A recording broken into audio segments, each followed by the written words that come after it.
Con nosotros María Elena Martínez Barrera, directora ejecutiva de inmunizaciones del Ministerio de Salud. ¿Qué tal? ¿Cómo está? Muy buenas tardes. ¿Cómo están, Jorge? Muy buenas tardes. Muchísimas gracias por la invitación y atenta para poder compartir contigo esta tarde. Gracias. Gracias por atendernos. Bueno, se ha desarrollado la tercera campaña de vacunación o Jornada Nacional de Vacunación para completar esquemas de vacunas, valga la redundancia, en menores de edad, ¿no? Este proceso, digámoslo así, se ralentizó debido a la preocupación que había por el COVID-19 y también el proceso de vacunación en ese sentido. Pero ¿cómo ha ido avanzando este proceso, que es el proceso, digámoslo así, cotidiano en menores, por favor? Sí, efectivamente nosotros acabamos de terminar una tercera jornada nacional de vacunación. Hemos cumplido la meta de pasar el 80% de niños que teníamos para la meta objetivo. Eran 56.000 niños que teníamos que vacunar y cerrar esta brecha. Se ha logrado en estos 3 días intensos, pero esto no acaba acá. Durante los días de la semana seguimos vacunando en los establecimientos de salud. Hay vacunas disponibles en nuestros más de 8.000 establecimientos. Recordarle a los padres de familia que las vacunas son muy seguras, son efectivas, son de calidad, y que hace muchos años en el país ya no se ven casos de polio. La última vez fue en el año 91, sarampión, difteria, tétanos, y queremos evitar que puedan reintroducirse estas enfermedades que han sido eliminadas y controladas. Usted señala que se ha avanzado un 80% en este proceso de vacunación. ¿De cuánto estamos hablando en números, para tener una idea? Bien, nosotros hemos avanzado en los chicos cerca de más de 45.000 niños que se han vacunado en estos 3 días intensos.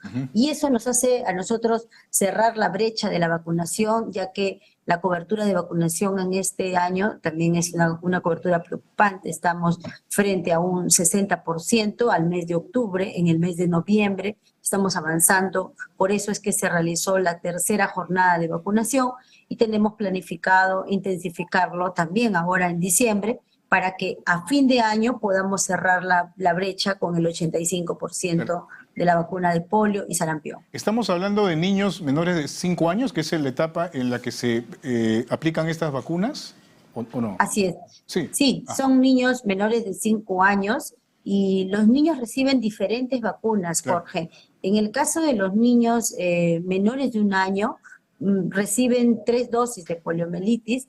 Pasado el año reciben 2 de refuerzos, que es al año y 6 meses y la otra a los 4 años. Pero si por algún motivo los padres olvidaron la vacunación, pueden llevarlo a los establecimientos de salud, porque este año estamos colocando a los niños la vacuna de acuerdo a lo que les está pendiente poner, ¿no? Y eso se llama ponerlos al día. Claro.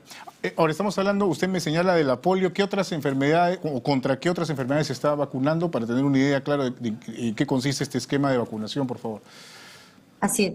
También vacunamos la vacuna del sarampión. Para poder estar protegidos debemos tener 2 dosis de la vacuna del sarampión. Esta se coloca al año de edad y la otra al año y 6 meses. También igual, si no lo completaron y tiene 2, 3, 4, 5 años, puede acudir al establecimiento de salud. Si es mayor de 5 años, también puede ir, porque habrás escuchado, tenemos mucho riesgo en nuestros países vecinos, están apareciendo estas enfermedades y no quisiéramos que en el Perú pueda enfermar ningún ciudadano en nuestro territorio. Por eso es que nos encontramos vacunando intensamente en los diferentes lugares de nuestro país. ¿Contra la TBC también? La vacuna contra la TBC es la vacuna que nosotros colocamos al recién nacido, la vacuna de la BCG. La BCG y la hepatitis B, que se recibe al recién nacido. Y después diferentes vacunas que son difteria, tétanos. Nuestro país tiene uno de los mejores esquemas. Contamos con 17 vacunas y protegemos con más de 27 enfermedades. Claro, para tener un poco más claridad en el asunto de cuáles son las vacunas que se aplican a estos menores de 5 años, si por alguna razón, debido a la pandemia, en fin, las situaciones que hemos pasado en estos 2 últimos años, un padre de familia, una madre de familia no tiene el carnet de vacunación con el esquema correspondiente, ¿puede ir a vacunar a su niño? ¿Qué es lo que tendría que hacer para ponerse al día en estas vacunas? Sí, Jorge, yo quiero decirle a los padres de familia que si por algún motivo perdieron la tarjeta, extraviaron o la traspapelaron, pueden acudir a nuestros establecimientos de salud a recibir la vacuna, porque contamos con una plataforma digital que podemos identificar qué vacuna le está faltando a su hijo. Entonces, puede acercarse de manera segura. Las enfermeras, el personal de salud estará siempre presto para poder trabajar y atender y cuidar a nuestra población peruana. Ahora, me dice que en los centros de salud y en los hospitales se está procediendo con ese trabajo. Así es, también los hospitales a nivel nacional están trabajando intensamente. Tenemos vacunas garantizadas, Jorge, que es otra cosa que tenemos que decirle a los ciudadanos. En estos momentos contamos con polio, sarampión, difteria, tétanos, todas las vacunas están. Incluso quiero decirle también a toda la población que nosotros hemos aprobado una nueva norma técnica, seguimos trabajando para poder proteger a nuestra población. El próximo año estaremos vacunando a los niños con el virus de papiloma humano, estaremos incorporando en el esquema de vacunación la vacuna de hepatitis A y muchas otras cosas más que vamos a seguir protegiendo a nuestra población. Ahora, en esta labor se ha considerado el trabajo de las brigadas, como sucedió o sucede en el caso de la vacunación contra COVID-19, o en este caso sí tienen que ir los padres con los niños a los centros de salud o a los hospitales. Bien. Quiero decirte que tenemos dos formas de vacunar en el país y que la vacunación es histórico. El Perú es uno de los mejores países en vacunación desde hace muchos años, ¿no? Por eso es que también en estos últimos años se enfrentó muy bien la vacuna de la COVID-19.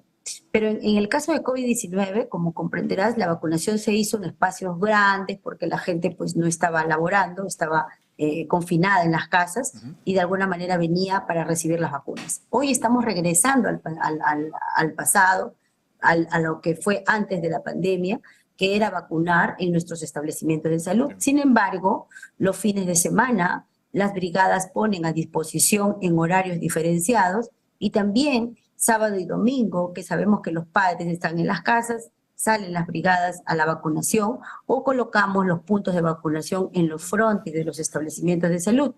Pedirle a los padres de familia que se pueden comunicar con la línea 113 que hemos puesto a disposición para que puedan saber de las vacunas que le corresponden a sus hijos, pero también de ubicar los lugares donde también pueden irse y a vacunar nuestros niños y adultos. ¿Se ha evaluado una nueva jornada de vacunación en las próximas semanas? Sí, nosotros en diciembre tenemos una última jornada que la llamamos la cuarta jornada para poder cerrar bien el año 2022. Estará en los días 15, 16, 17 y 18 de diciembre, 4 días intensos donde también las brigadas se van a trasladar.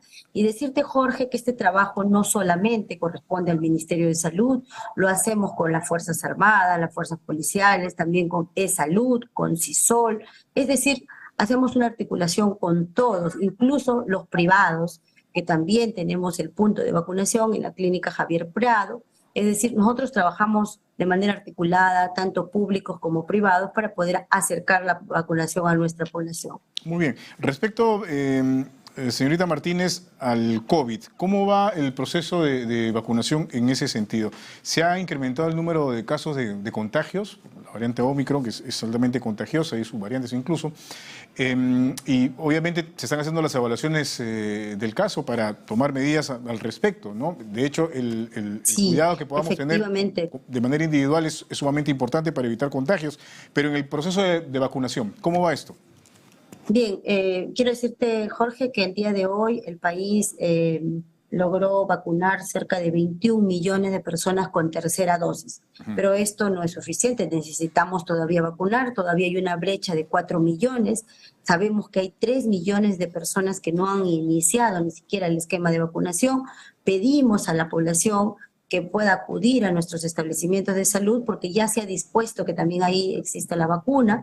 También en nuestros puntos de vacunación que hemos señalado en la página web, estamos en el Campo de Marte, en La Videna, en el IPD de Villa El Salvador. Es decir, tenemos puntos donde la gente puede acudir a vacunarse y las brigadas que también vienen caminando. Y en la cuarta dosis, y Jorge, quiero decirte, para que puedan escucharme toda la población, tenemos alcanzado el 23%, lo cual hace que hemos vacunado 5.850.000 personas. Ahí sí tenemos que avanzar. Hay una brecha de 8 millones de personas y la vacuna está considerada para los mayores de 18 años después de 5 meses de haber cumplido la tercera. Todos sabemos que las vacunas de la COVID, muy especial, después de 2 dosis la inmunidad cae, es decir, baja la protección y nos quedamos de alguna manera desprotegidos. Y hoy que se están incrementando los números de casos y ya tenemos casi en más de 10 regiones un incremento de casos sostenible que se está dando en las últimas semanas, necesitamos protegernos, pero muy importante a los adultos mayores de 60 años y a las personas que tienen algún tipo de comorbilidad. Ahora, estos 3 millones de personas que no tienen ninguna sola dosis, ¿en qué lugares del país se encuentran? ¿En qué regiones el número es más alto? ¿Hay ese mapeo? Sí. ¿Se tiene esa data? Por supuesto. Sí, claro que sí. Claro que sí, Jorge. Nosotros tenemos identificado que los lugares que tienen menos cobertura de vacunación está en Puno, en Madre de Dios, en Amazonas. Ahí fundamentalmente está para poder cerrar la brecha, ¿no? ¿Y hay algún factor particular para que en estas regiones se registre este número bajo en vacunación? Sí, mire, tenemos diferentes factores. Uno de ellos y lo que más hemos encontrado es que hay algunos grupos religiosos, hay personas que consideran, que los llamamos nosotros los antivacunas. Yo quiero decir a la población que lo más importante y lo que ha demostrado la vacuna es poder evitar que las personas lleguen a cuadros graves, a cuadros severos, moderados, que pueden complicar mucho la vida de una persona. Y eso ha sido gracias a la vacunación. Por lo tanto, nosotros hablamos, los que trabajamos en el Ministerio de Salud, con conciencia, con investigación nacional, internacional, y no solamente lo decimos nosotros, sino también lo dicen los expertos, ¿no? Que también opinan hacia la población. La vacuna nos ha salvado muchas vidas y lo va a seguir haciendo. Por eso es que pedimos a la población acudir a completar su esquema de vacunación. Muy bien, muchísimas gracias por haber estado con nosotros. Muy amable, buenas tardes. Muchas gracias, buenas tardes. A usted. Marilena Martínez Barrera, directora ejecutiva de inmunizaciones del MINSA, ha conversado con nosotros. Son las 3:59, amigos. Vamos a hacer una pausa.